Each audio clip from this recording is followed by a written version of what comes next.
nesse instante, neste momento, onde refletimos sobre a vida, sobre o renascimento, sobre a experiência de estarmos encarnados, vivendo sim a oportunidade de renascer a cada dia. A cada nova leitura, a cada nova experiência, nós renascemos para o crescimento espiritual que nos aguarda. Cada dia que passa nos faz mais experientes. E mais experientes nos dá condições de errarmos cada vez menos. Então pedimos ao nosso Pai Celestial que neste domingo, onde se celebra a Páscoa, seja ela judaico-cristã, não importa, importa que a judaica é a libertação e a cristã o renascimento da alma para um crescimento espiritual saudável, lúcido e próspero. Abençoe, Senhor, a todos aqueles que passam pela provação da doença, da dificuldade, da limitação. Muitos têm sofrido, Senhor. Muitos têm encontrado a dor, a perda, a dificuldade de adaptação. Mas são esses momentos que nos fazem refletir sobre o quão importante tem sido a nossa fé. Quão importante tem sido nos mantermos lúcidos nesse período onde tantos acabam se contaminando com os pesadelos. Permita, Senhor Jesus, que, acima de tudo, possamos manter o nosso ideal aceso, a nossa convivência dentro desse propósito de esclarecimento, de crescimento e de trabalho em direção à própria libertação espiritual das nossas dificuldades, dos nossos paradigmas, de tudo aquilo que ainda nos prende a esta realidade inferior da vida. Abençoe-nos, Senhor, hoje, agora e sempre. Assim seja. Graças a Deus. Muito bem, a gente vai começar hoje o capítulo de número 21 da obra Nos Domínios da Mediunidade. É o terceiro capítulo que envolve a família de Anésia. E é também o último capítulo, ligado a esta família que a gente vem estudando desde o conhecimento dos problemas conjugais de Anésia e Jovino, das dificuldades, da fascinação exercida sobre ele, que ele se permite, que ele se entrega. E nós chegamos a um capítulo que é intitulado Mediunidade no Leito de Morte. É uma situação que não é estranha a muitos de nós. Eu tenho certeza que dentro do nosso grupo de pessoas que vem assistindo, que vem discutindo, que vem colaborando para o nosso aprimoramento, várias pessoas já conviveram com essa experiência. De naquele momento, você acorda de repente de noite com uma impressão que alguém próximo desencarnou, e logo depois vem a confirmação desta notícia. É como se algo tivesse te avisado. Como que isso funciona? Qual que é a mecânica desse processo? Como que isso, se desenvolve na espiritualidade? E a captação, porque a captação de uma ideia dessa é uma captação mediúnica. A pessoa que desperta, ou que num determinado momento do dia tem a impressão que algo aconteceu e depois isso se confirma, de algum lugar ela aspirou essa informação. Ela recebeu essa informação de algum lugar e consegue decodificar a nível de entendimento. Então, nós vamos ver que é um processo, até certo ponto, natural, que alguns espíritos próximos a nós, ou que estão distantes, porque hoje em dia a velocidade de comunicação é muito grande, mas há um tempo atrás, há 20 anos atrás, há 30 anos atrás, havia muita dificuldade desta comunicação. E eu vivenciei muito este fenômeno dentro da minha casa, porque quando a gente era criança, minha mãe tinha uma facilidade de receber esse tipo de informação. Então, ela estando em casa, às vezes despertava de manhã, com uma notícia dessa, e quando confirmava, as pessoas ficavam, né, um tanto quanto assustadas, eu, principalmente criança na época, não entendia como é que isso funcionava, como é que eu podia saber, acordar já com aquela impressão que um parente, uma pessoa próxima, um vizinho, havia desencarnado.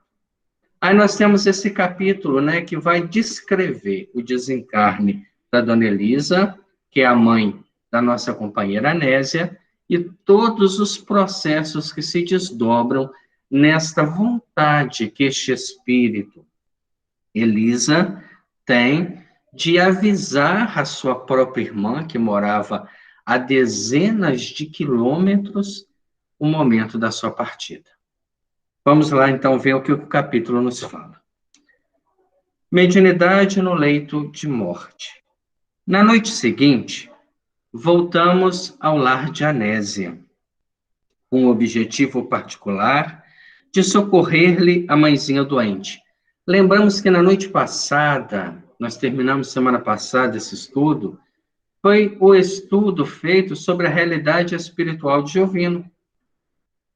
Quando, depois do culto no lar, a Anésia foi desdobrada espiritualmente e foi transportada até o quadro social que Jovino estava, com a nova companheira, com as pessoas que ali também, né, viviam aquela situação, e tudo, né, a movimentação espiritual superior, para que ela não entrasse nas faixas do ódio e pudesse responder moralmente a uma agressão daquela forma. No dia seguinte, eles retornaram ao lar de Anésia porque sabia que o estado de Elisa era um estado, né, avançado da desencarnação. Dona Elisa piorara. Encontramo-la agitada a desligar-se do corpo físico. Se a gente voltar 2 capítulos atrás, nós vamos lembrar de um quadro que estava presente junto de Elisa. Lembremos que havia a presença do filho, desencarnado há muito tempo, que ele era, né, uma pessoa viciosa, presa ainda à embriaguez alcoólica, e que numa noite, né, de exaltação acabou sendo assassinado por um outro também embriagado. Mas Elisa, espírito, tinha ele como um herói. O filho foi assassinado, né? Era a expectativa da vida dele, e ela prendia ele ao leito, aos seus pensamentos, às suas lembranças, né? Como se realmente ele fosse um salvador, alguém iluminado. E a presença dele, espírito, causava um certo desconforto nela. Aí, naquele capítulo, lá até coloca a questão, mas a gente não pode retirá-lo dali? Não, porque é o pensamento dela que busca. O processo de desobsessão não é arrancar o obsessor, é mudar o pensamento do obsidiado, para que o próprio pensamento possa evitar que aquela presença seja agradável. Então, nesse momento que ela está desligando do corpo físico, ela começa a sentir o quê? Uma agitação, porque a presença dele está ali. E há uma permuta, uma troca de vibrações entre a alma Elisa, desencarnando, e o filho espírito em condição espiritual lastimável, presente. O médico da família examinava-lhe o quadro orgânico, evidenciando preocupação e desalento. O estetoscópio dava-lhe a conhecer a posição difícil do coração exausto. Além disso, o elevado teor de ureia favorecia a intoxicação alarmante, previa o fim próximo da resistência física. Entretanto, o delírio da enferma desnorteava-o. O estado que a enferma estava não era um estado compatível com um quadro orgânico. Ela estava com enfraquecimento cardíaco, com uma intoxicação pela falta de funcionamento renal, mas não justificava o delírio que ela se encontrava, numa espécie de semi-loucura, a se agitar no leito. Dona Elisa via-se presa de estranha perturbação mental. Superexcitada, aflita, declarava-se perseguida por um homem que se propunha a batê-la a tiros. Chamava pelo filho desde muito na vida espiritual e dizia ver serpentes e aranhas ao pé do leito. Quando a gente presencia um desencarne, e esse desencarne está dentro de um quadro parecido com esse de Anésia, de Elisa, com o conhecimento que nós temos hoje, a gente pode perceber que há algum tipo de influenciação espiritual.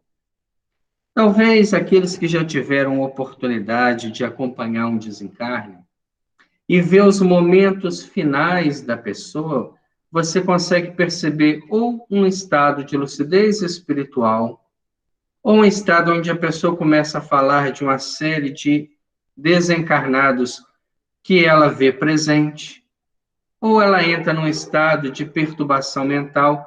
É o estado espiritual que aquele espírito passa. Quando o desencarne é tranquilo, quando não se tem nenhum tipo de perturbação, talvez a alma adormeça junto com o corpo e quando desperte, já se encontra fora da dimensão física. Quando ela começa a ver uma série de espíritos, né, e a gente fala, coitada, está perturbada, está vivendo mais outra vida que essa, porque ela já está naquele intervalo entre a dimensão espiritual e a dimensão física.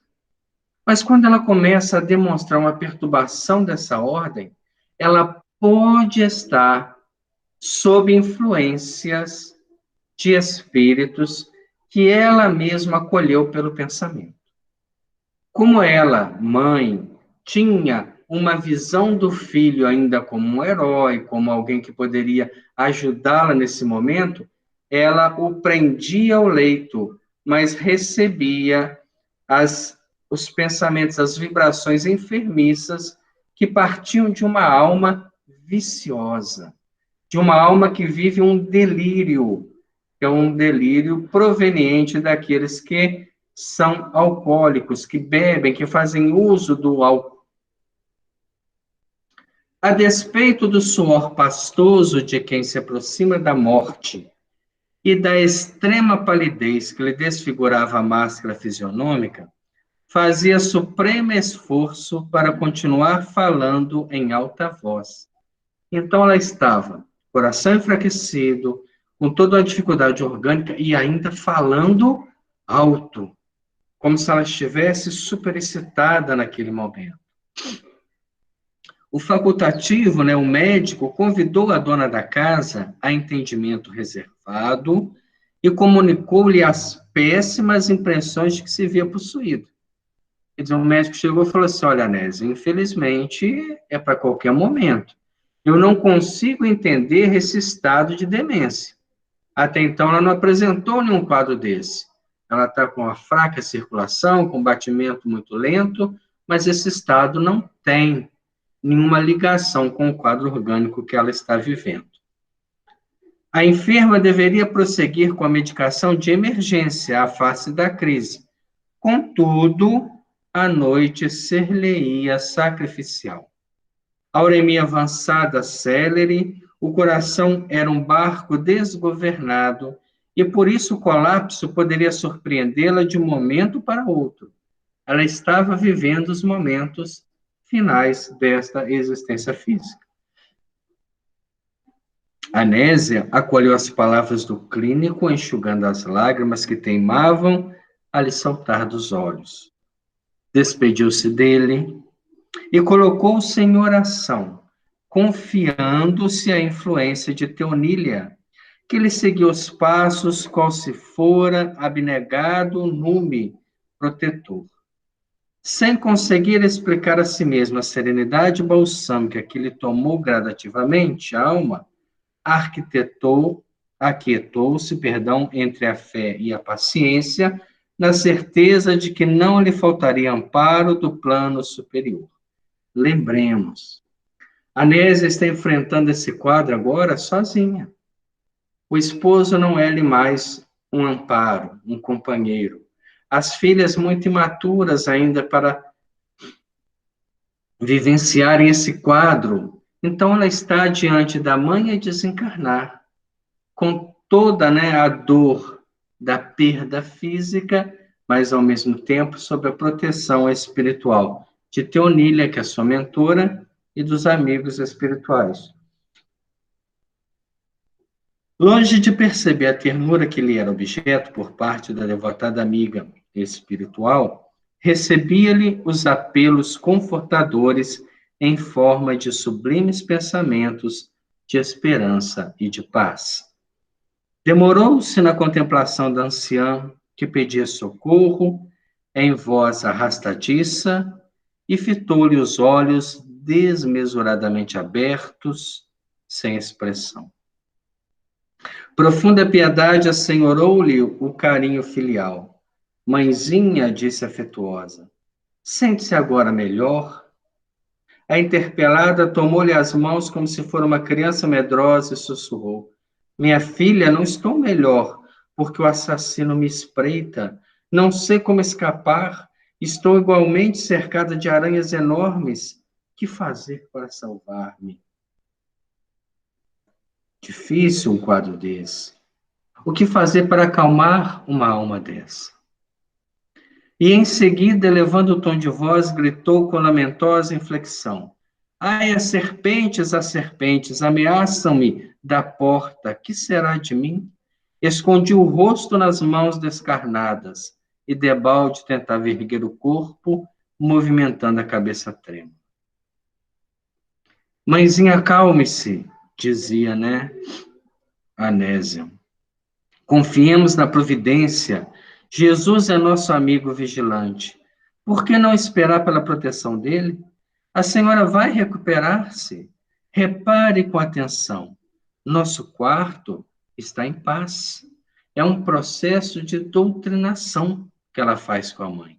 Porque, mesmo sem saber da presença do irmão desencarnado a influenciar a mente da mãe, as palavras de Anésia nesse momento têm um duplo alcance.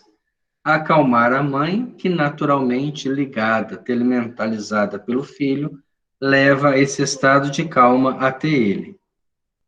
Asserenava-se a enferma de algum modo, com a desconfiança e o medo, a se lhe estamparem nos olhos, e logo após, constrangendo, Anésia a inclinar-se segregava os ouvidos.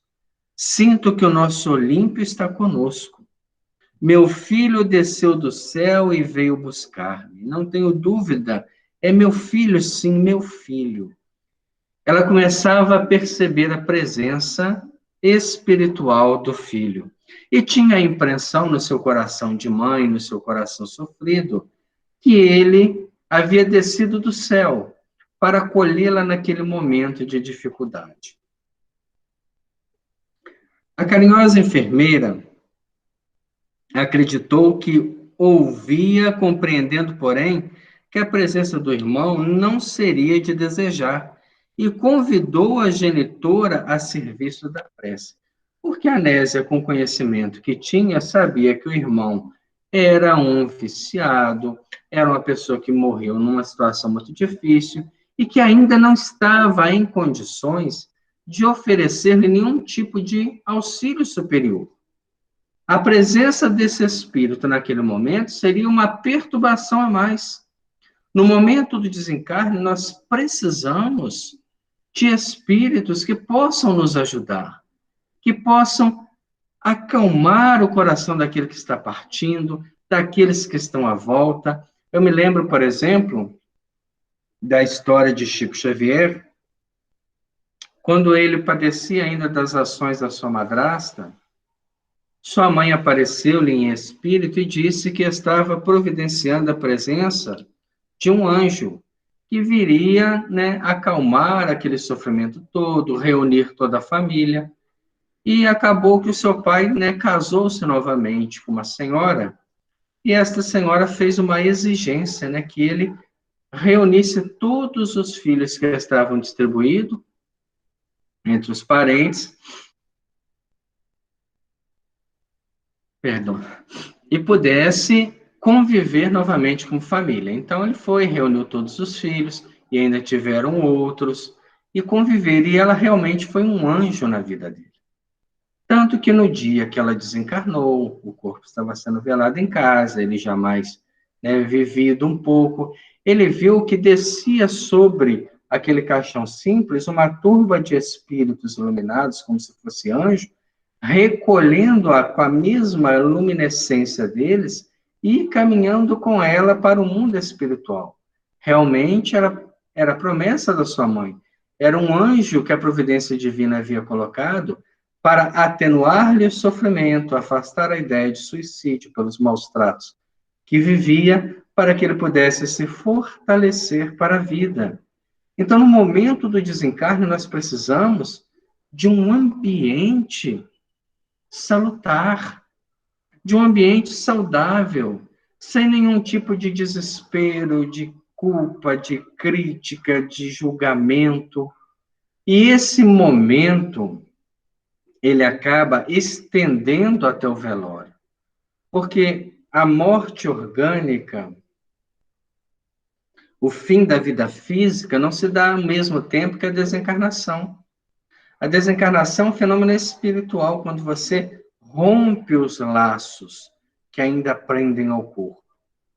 A morte biológica é o final de um ciclo, de uma movimentação orgânica, de uma parada cardíaca, de uma apóxia celular ou cerebral, e aí sim você tem um rompimento da vida orgânica. Mas não é instantânea a libertação do espírito. E às vezes essa libertação se dá horas, dias, em alguns casos, meses e até ano. Então, nós precisamos entender o quanto é importante o ambiente nesse momento. Um ambiente que precisa ter um velório, um ambiente que precisa ter aquele que acompanha o desencarne de uma pessoa, para que quanto mais tranquilo for, melhor a ação espiritual. A nossa companheira Elisa tem a grata satisfação de ter a Nésia, sua filha, com conhecimento espírita. E tão logo ela percebe, através da fala da mãe, a presença do irmão, que ela, a Nésia, sabia muito bem que não poderia estar no estado superior de ação, ela convida a sua mãe à prece, para que, pedindo socorro celestial, pudessem encontrar a paz que o momento requisitava. E enquanto Anésia se fazia intérprete da assistência de Teonília, a esforçar-se por envolver a velhinha em fluidos calmantes, Aulus convidou-nos a reparar a comunhão entre o filho desencarnado e a própria mãe a desencarnar. Olímpio, o rapaz assassinado no outro tempo, jungia-se a ela à maneira de uma planta parasitária asfixiando um arbusto raquítico. Nossa amiga, explicou o assistente, em sua doce afetividade, supõe no filho um gênio guardião, quando na realidade é que o infeliz se deixou dominar, mesmo depois de perder o veículo carnal, pelo vício da embriaguez. Alcoólatra impenitente, caiu ante o revólver de um companheiro tão desvairado quanto ele mesmo, numa noite de insânia, desligando-se da carne e já intensamente minado pelo delírio tremens, não teve força para mentalizar a recuperação que lhe é imprescindível e prosseguiu em companhia daqueles que lhe pudessem facultar o prolongamento dos excessos que se compraz. Evocado, contudo, pela insistência materna, veio parar neste quarto, onde se encontra enleado pelas requisições de nossa irmã Elisa. Então, as visões que ela tem de serpentes, de aranha, fazem parte do delírio deste, né, nosso companheiro Olímpio. Porque, geralmente, o alcoólatra, quando entra nesse delírio tremens, ele começa a ver todo um ambiente espiritual negativo, de insetos, de perseguições, revivendo quadros tristes da sua própria existência, e ele transfere na imantação que a mãe, vendo nele uma alma superior, um gênio do bem, acabou se mantando. Até mesmo serve para nós de alerta, para que a gente não venha a eleger, né, referências ou modelos espirituais que não são modeladores.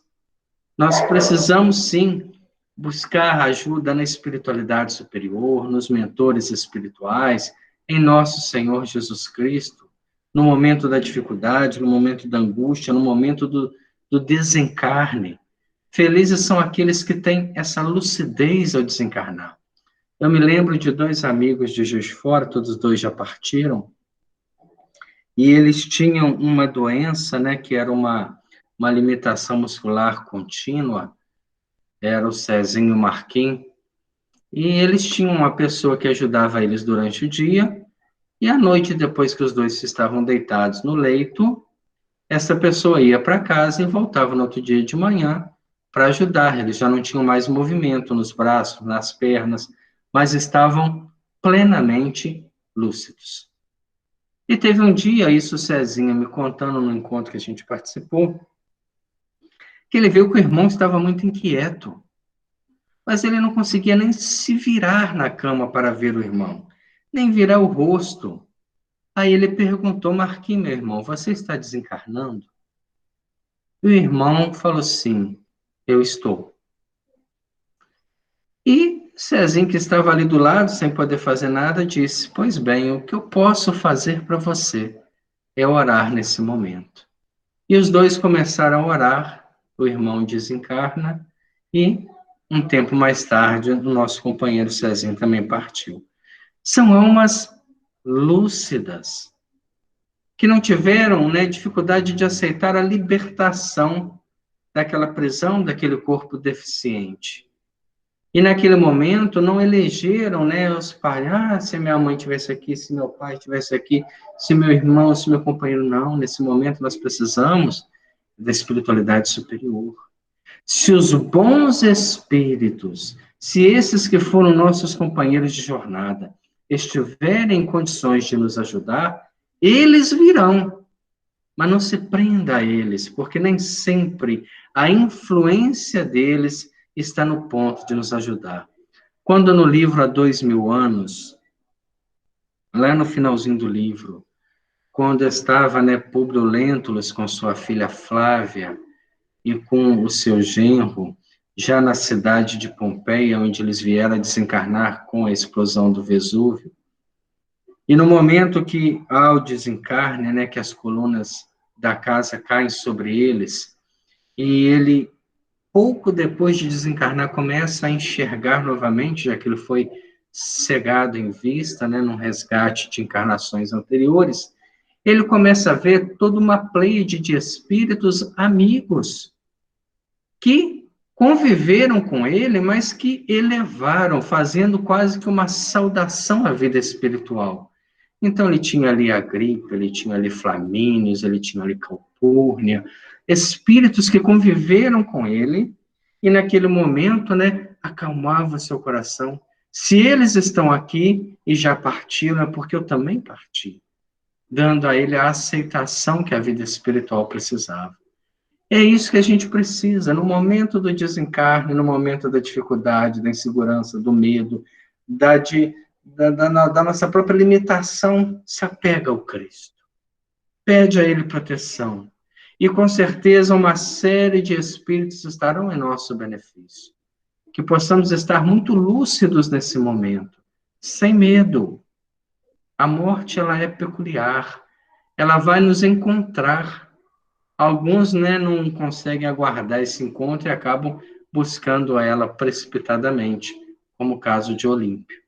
talvez por não aceitar a vida, por algum tipo de dificuldade que não nos cabe, muito menos julgar ou analisar, porque não temos dados, ele se entregou ao alcoolismo e, no momento de excessos, encontrou a morte numa situação muito difícil. O que não precisa ser a realidade de ninguém. Ninguém encarnou para ser assassinado, nem para suicidar. Isso são desvios que precisam ser reconduzidos em outras existências. Nós encarnamos para viver experiências, e quando essas experiências que precisávamos viver nos enriqueceram o espírito a tal ponto, estamos prontos, então, a retornar, a pegar novamente, né, a condução que nos levará à verdadeira vida. Acontece, no entanto, que em se libertando gradualmente do vaso físico, nossa irmã Anésia transfere o campo emotivo do círculo da carne para a esfera do espírito, passando compulsoriamente a sofrer o influxo pernicioso da entidade que ela própria trouxe para junto de si, usando a vontade e o pensamento. O delírio que ela está vivendo, que o médico não encontrava uma resposta orgânica, está radiografado na presença do filho espiritual, que ela o resgata e o prende próximo a si mesmo pela vontade e pelo pensamento. Na posição em que se colocam, são ambos assim por força das circunstâncias, duas mentes sintonizadas na mesma faixa de impressões, porque enfraquecida qual se encontra enferma, se submete facilmente ao domínio do rapaz, cujo pavor e o desequilíbrio lhe transfundem na alma submissa e afetuosa. O que está acontecendo nesse momento? Uma comunicação mediúnica de baixo teor. Naquele momento, né, do desencarne, quando ela começa a retratar a mente do filho, ela está fazendo uma psicofonia, ela está transmitindo o pensamento daquele espírito em dificuldade que foi seu filho. Por isso que a mediunidade, no leito de morte, no momento que ela quebra o materialismo de uma forma, né, involuntária, ela faz uma ponte de ligação ao mundo espiritual. Por que isso é comum? Observemos o fenômeno mediúnico dentro da reunião mediúnica. Nós precisamos que os médiuns entrem no estado de consciência alterada. O que é esse estado de consciência alterada? Eles têm que quebrar uma dimensão, uma realidade material, para ampliar a percepção espiritual. E a gente faz isso através da concentração, através da meditação, através da música superior. Quando a gente vai, por exemplo, num culto, né, de origem afrodescendente, como a Umbanda, a Quimbanda, o Candomblé, eles usam outros artifícios, como a música hipnótica, em alguns lugares, né, algum tipo de bebida que faz com que você perca um pouco a realidade temporal. Em algumas tribos africanas, fazem uso do fumo de substâncias que também ampliam, né, a sua percepção espiritual a partir do momento que você foge da dimensão física. Então, para sermos intermediários dos espíritos superiores, a realidade física, ou, perdão, de qualquer tipo de espírito, a realidade física, ela precisa diminuir para que a realidade espiritual sobreponha. Esse é o princípio de qualquer comunicação. Qualquer médium que naquele momento esteja intuído, que esteja mediunizado, ele tem que estar com maior interferência espiritual do que material. No momento do desencarne, quando o espírito que ainda está ligado ao corpo começa a perceber o mundo espiritual, ele está fazendo essa transição. Está diminuindo nele a influência do mundo material visível e aumentando a influência do mundo espiritual.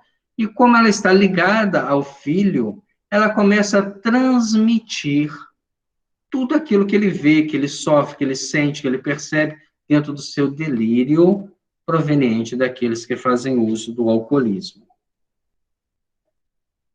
Analisando o fenômeno, perguntei se a associação sob nossa vista poderia ser comparada à incorporação mediúnica a qual conhecemos. É a pergunta que André Luiz faz, né? E Aulas coloca, sem qualquer dúvida, Elisa atraindo o filho num estado de passividade profunda que lhe sobrevém por motivo natural do desgaste nervoso e sem experiência que lhe outorgue o discernimento e defesa, assimila-lhe de modo espontâneo as correntes mentais, retratando-lhe a desarmonia interior. Mediunidade nada mais é que assimilação de corrente mental. É a introdução desse capítulo, quando ele fala ondas, raios e mentes.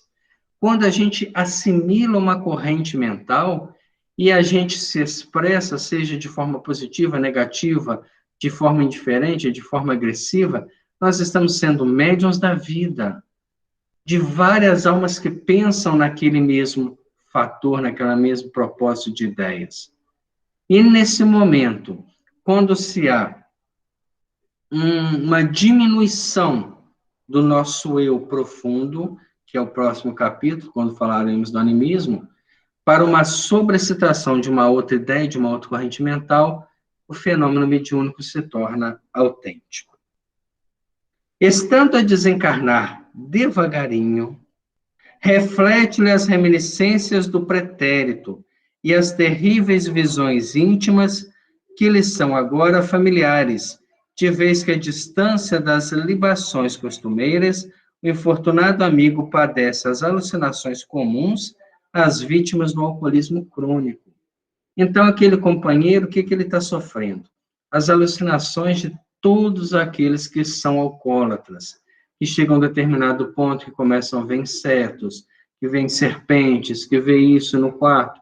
É um delírio, porque eles adentram ao mundo espiritual inferior dos viciados.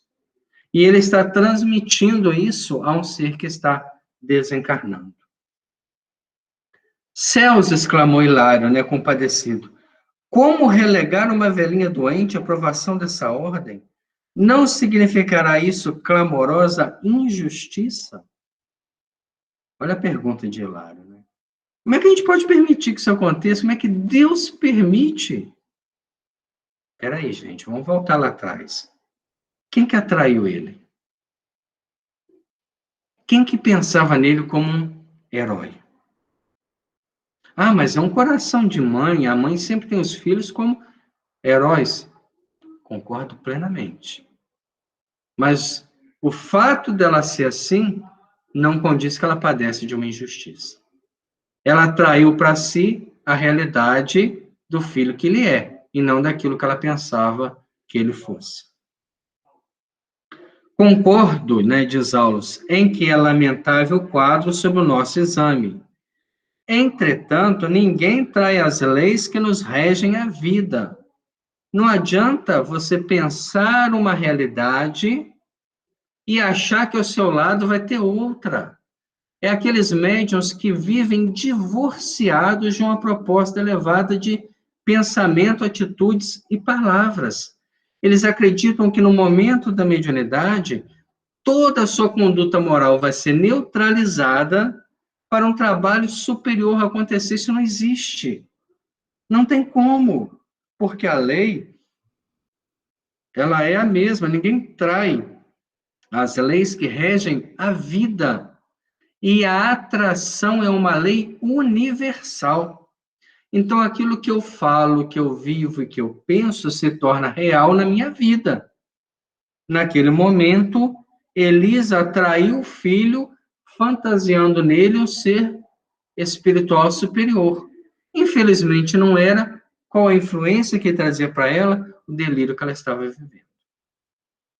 Aí continua Aulas dizendo, Elisa, com a presença do filho, recebeu aquilo que procurou ardentemente. Certo, apresenta-se na configuração passageira de uma anciã penetrando a antecâmara da morte. Todavia, na realidade, é um espírito imperecível, irresponsável, manejando os valores mentais que se expressam e se conjugam segundo os princípios claros e definidos. Então, independente, né, dela ser velhinha, tadinha, coitada, é um espírito e responde pelas suas próprias criações mentais. Atrás desta explicação de Aulos há uma vida de ensinamento para nós. Aquilo que pensamos e que desejamos ardentemente vem ao nosso encontro. Torna-se real na nossa vida. Porque o pensamento, que é a força criadora do universo, tem princípios eletromagnéticos que atraem. Se ela conseguir atrair a presença do filho próximo a si, porque ela desejou isso. Como naquele capítulo lá atrás, da médium que recebia cartas psicografadas e da mãe que pediu, né, que se o filho estivesse vivo, viesse a escrever pela médium. E ela não viu o quadro espiritual, mas surgiu aquele jovem em condição espiritual lastimável, que se arrastou até os pés dela, que havia suicidado há pouco tempo, que padecia sob grandes dificuldades no mundo espiritual inferior, mas o pensamento dela, a ardência daquele desejo, por alguns momentos conseguiu trazê-lo até próximo a ela. E acabou causando um mal-estar muito grande, que precisou de amparo espiritual. Findo ligeira pausa, acentuou. Muitas vezes pedimos o que não conhecemos, recolhendo o que não desejamos. Às vezes a gente pede algo mentalmente, mas eu não sei nem lidar com aquilo. E aí vem a oportunidade e eu não aproveito ela como podia aproveitar. No fim, porém, há sempre lucro, porque o Senhor nos permite retirar de cada situação e de cada problema os preciosos valores da experiência. À medida que a gente vai entendendo o processo do pensamento, e olha que nós estudamos pensamento e vida antes mesmo da encarnação, nós começamos a selecionar uma série de opções para a nossa vida. Nem sempre saberemos lidar com todas elas, mas aprenderemos com todas as oportunidades, para que, no fundo e no final de cada experiência, possamos sair crescendo espiritualmente. Aulos, contudo, não perdeu tempo em divagações. Conferenciou reservadamente com Teonília quanto ao serviço programado em favor da enferma e, aceitando-nos a colaboração, desligou o rapaz usando para isso avançados potenciais magnéticos. Aí nós vamos ver uma outra ação. Por que, então, que ele pôde, nesse momento, afastar? Para que houvesse o desencarne. Vai haver a morte, está programado, o organismo não aguenta mais. Então, por prece da filha, por merecimento daquela senhora, mesmo ela mantendo o pensamento ainda voltado, eles vão desligar, perdão.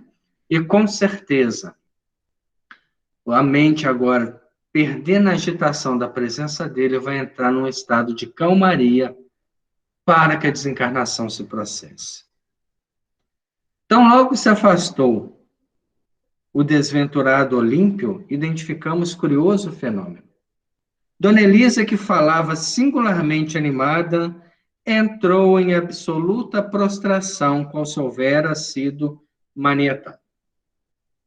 Então, afastou a entidade, ela mudou o comportamento por completo, porque perdeu a agitação daquela mente em desequilíbrio, que é a mente do nosso próprio Olímpio. Assinalando-nos a curiosidade, o orientador esclareceu. A atuação do filho desencarnado alimentava-lhe a excitação mental, a incidir sobre o campo nervoso, Agora está confinada às energias que lhe são próprias. Então, retirando aquele ser que a excitava mentalmente, que falava, que via os quadros que ele via, ela voltou a ser ela mesma, sem influência de ninguém, com a debilidade orgânica a expressar-se. Então, ela entra numa prostração profunda. A doente, emitindo sons guturais, calara-se de súbito. Tebalde tentou Anésia arrancar-lhe uma palavra. Dona Elisa, embora vendo e ouvindo, não mais logrou articular uma frase. Buscou inutilmente mover os braços ante a dor aguda que passou a sentir, a registrar no peito. Todavia não teve forças para tanto. Aulos deu-se pressa em administrar-lhes passes calmantes, contudo não obteve grande resultado. É a contração final das coronárias, exclamou comovido. Elisa não resistirá. O miocárdio não mais reage ao nosso influxo magnético. O processo anginoso alcançou o fim. É o momento final de uma existência. Reparei que agonizante estimaria conversar com a filha. No entanto, um coercível sofrimento constrangia-lhe o tórax. A língua não mais lhe obedeceu ao comando íntimo. Teve a noção, olha só, a realidade fora do processo obsessivo que ela mesma selecionara. Teve a noção que lhe cabia fazer a viagem do túmulo. Então, naquele momento, quando ela tentou conversar e não conseguia, que ela tentou articular uma frase, já não tinha mais força, Elisa teve lucidez e pensou: chegou o meu momento. Como se um relâmpago lhe rasgasse a noite mental, num desses raros minutos que valem séculos para a alma, reviu apressadamente o passado. Todas as cenas da infância, da mocidade, da madureza reapareceram de inesperado no templo da memória, como que a convidá-la a escrupuloso exame de consciência. É um fator que acontece quando se tem lucidez da morte. Muitos que desencarnam não passam por essa experiência de imediato, porque só vão ter essa lucidez dias, tempos mais tarde. Mas quando tem, se lhe repassa toda a última existência, quase que numa avaliação de tudo aquilo que foi vivenciado. A enferma não vacilou. Seus momentos na carne estavam contados. Incapaz de entender-se com a filha, desejou despedir-se de irmã, né, de velha irmã, que residia a longa distância. E aqui agora a gente vai falar desta viagem possível de se fazer.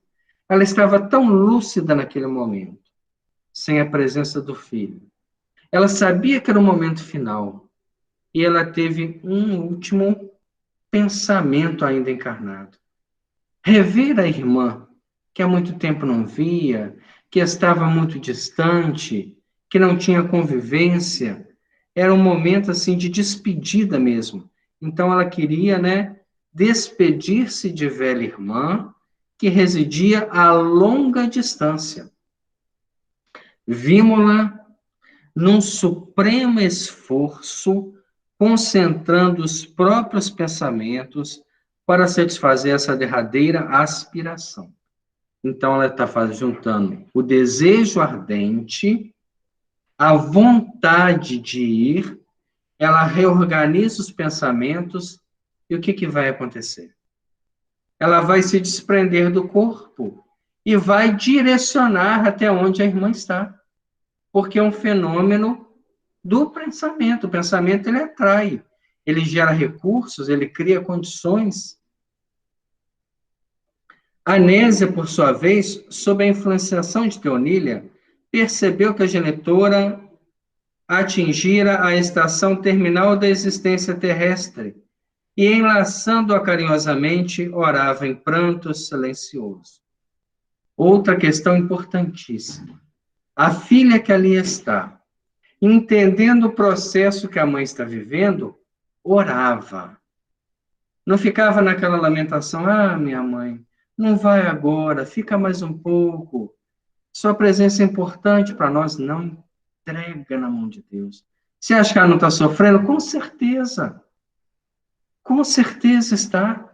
Mas ela precisa libertá-la e não aprisioná-la àquele corpo deficiente, com toda a limitação orgânica que está vivendo. A agonizante entendeu-a, mas apenas derramou comoventes lágrimas como resposta. Demorando na filha o olhar dorido e ansioso, Dona Elisa projetou-se, por fim, em nosso meio, mantendo-se, porém, ainda ligada ao veículo físico por um laço de prateada substância. Então, o que aconteceu agora? A morte orgânica. Nesse momento, o organismo parou. Ela consegue projetar-se. Já não há mais a necessidade do corpo perispiritual mantendo toda a arquitetura atômica. Mas ainda há uma ligação com esse corpo, que só vai se desfazer no desencarne.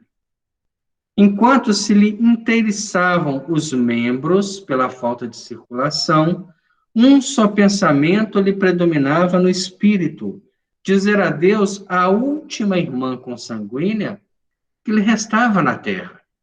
Então, a dona Elisa tinha com vontade de se despedir da irmã. Era a última, né, da família que ficava. Envolvida na onda de forças nascidas de sua própria obstinação, afastou-se ligeiramente, volitando automaticamente, no rumo da cidade em que se lhe situava a parenta. Aí a gente vai falar assim, mas como que o espírito encontra, né? Ele sai do corpo meio que desorientado, um momento difícil, ainda sem lucidez, e numa volitação consegue acertar o endereço por completo. É a questão da afinidade. Nós estamos ligados aos familiares mais próximos, aos amigos, por afinidade, por sintonia. Então, ao pensar na irmã, logicamente, ela se projeta em direção a ela. Correspondendo à ordem de Aulus, vamos voltar só um pouquinho, volitando, tomando rumo da cidade em que se situava a parenta. Correspondendo à ordem de Aulus, passamos a segui-la de perto. Dezenas de quilômetros foram instantaneamente vencidos. Em plena noite alta, colocamo-nos ao lado dela, num aposento mal iluminado, em que venerável anciã dormia tranquilo. Então ela adentra o quarto que a irmã estava dormindo tranquila. Chama a irmã pelo nome, Matilde, Matilde. A recém-chegada tentou despertá-la à pressa, mas em vão. Consciente de que não dispunha senão de rápidos instantes, vibrou algumas pancadas no leito da irmã, que acordou de chofre, entrando de imediato em sua esfera de influência. Então a irmã acorda, mas naquele momento aspira a influência da recém-desencarnada. Dona Elisa passou a falar-lhe atormentada. Dona Matilde, contudo, não lhe escutava as palavras pelos condutos auditivos do vaso carnal, e sim pelo cérebro. Através de ondas mentais em forma de pensamento, a lhe remoinharem ao redor da cabeça, reerguendo-se inquieta, falou de si para consigo. Elisa morreu.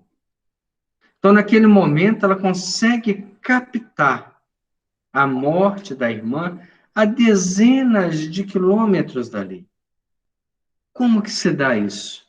Através da viagem astral, da presença do ser espiritual, da influenciação que ela exerce sobre a irmã. Passemos a observar isso agora. Aqueles que têm histórias nesse campo, que viveram experiências dessa forma, entendem o processo. O espírito se movimenta pelo pensamento. Só o fato dele pensar em alguém cria-se elos de ligação. E se o desejo o impõe de aproximar-se, não há nada que impede, ele vem até essa pessoa e passa a conviver ali. Isso também aumenta a nossa responsabilidade quando lembramos de alguém desencarnado.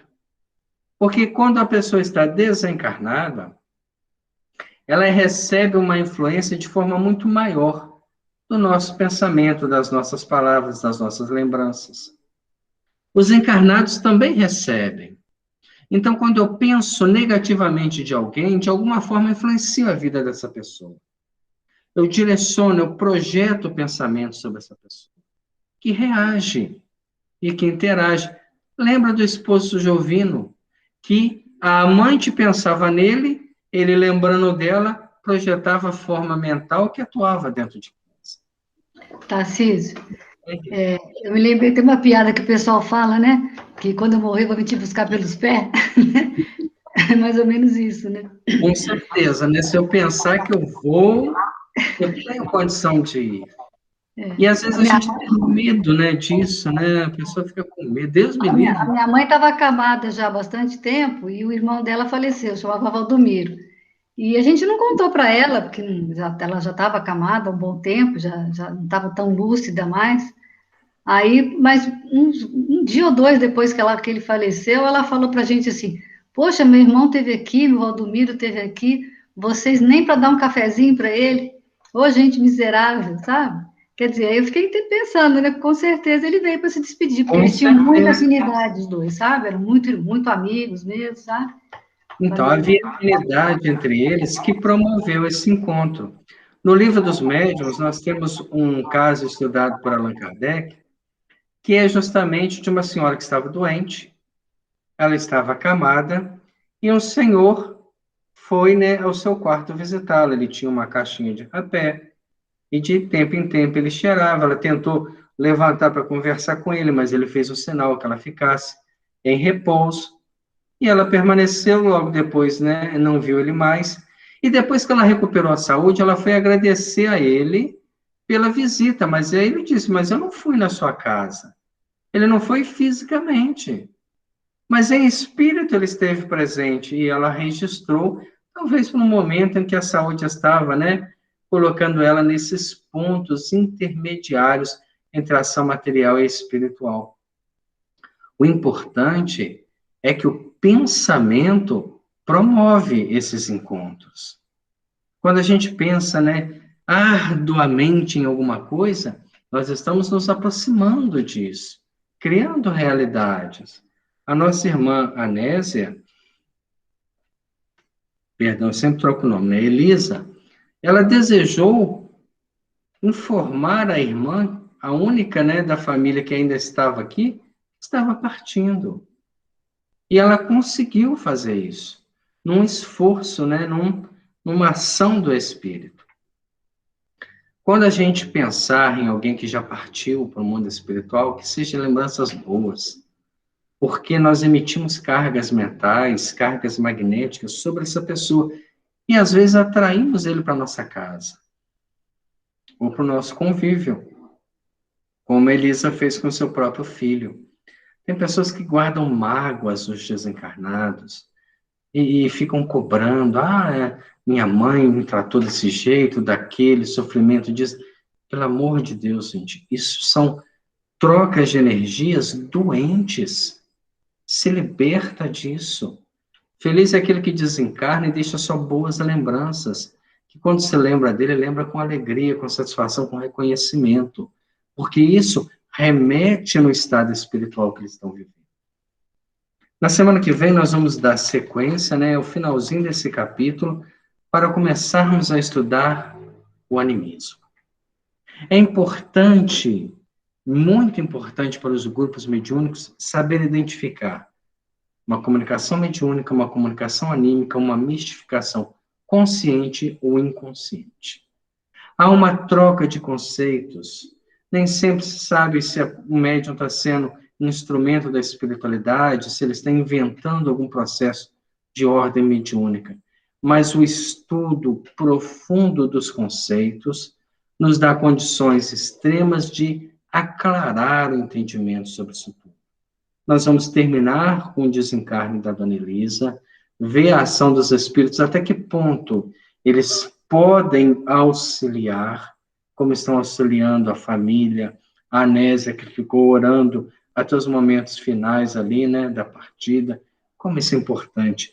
Eu me lembro de uma conversa que tive certa vez com o Dr. Candinho, quando ele ainda frequentava o movimento espírita aqui em Bicas, e ele me dizia que havia trabalhado muito tempo na UTI, né, como cardiologista, como um médico, ali de situações extremas mesmo. E teve a oportunidade de orar para muitos que desencarnavam, de colocar o estetoscópio no peito e ver o coração parando lentamente, e poder, naquele momento, fazer uma oração para a pessoa. Se algum dia tivermos a oportunidade de acompanhar o desencarne de alguém, que acompanhemos com prece, que preparemos essa alma para retornar à casa de nosso Pai Celestial. Quem sabe o dia que nós partirmos, também partiremos sob a prece daqueles que estão à nossa volta. E é falando sobre a prece que a gente encerra o estudo desta semana, deste domingo, lembrando que há muitos irmãos nossos que estão partindo diante desta pandemia que estamos vivendo, ainda com grande dificuldade de adaptação de todos os profissionais da saúde, todas as pessoas envolvidas ainda não conseguiram criar protocolos de segurança que realmente ofereçam condições de preservar. Não estamos aqui para julgar de forma nenhuma ou para apontar erros, mas nós estamos aqui para orar por aqueles que nos direcionam, por aqueles que estão envolvidos diretamente na linha de frente de trabalho e, sobretudo, por aqueles que estão partindo. Senhor Jesus, nesta noite nós lemos sobre o desencarne e sabemos que nem sempre é fácil deixar a vida na terra, retornar à vida espiritual. Que possamos, Senhor, manter-nos muito lúcidos para quando ouvirmos o desencarne de alguém, orarmos por esta pessoa. Seja ela conhecida ou não, seja do nosso convívio ou não, somos irmãos, Senhor, de uma mesma família, de um mesmo clã. Permita que nesta noite, estes irmãos nossos que têm partido, possam receber um abraço fraterno, uma energia boa que reconforte a alma, que dê a eles tranquilidade, que dê a eles, Senhor, a certeza que a espiritualidade dispõe de recursos e que vão aos poucos clarear suas vidas, para que possam dar sequência ao trabalho. As encarnações são solidárias, as vidas são solidárias. Aquilo que não conseguimos fazer nessa, faremos em outras, mas é importante sairmos daqui com a consciência tranquila, que tentamos até o último minuto sermos fiéis. E se não formos, Senhor, que não nos falte outras oportunidades para nos esforçarmos novamente. Abençoe a todos que estão estudando com a gente esta obra. Dai-nos, Senhor, uma nova semana, uma semana de trabalho, de prosperidade espiritual e de convivência. Permaneça conosco, hoje, agora e sempre. Que assim seja, Senhor. Graças a Deus. Graças a Deus, obrigado a todos pela presença.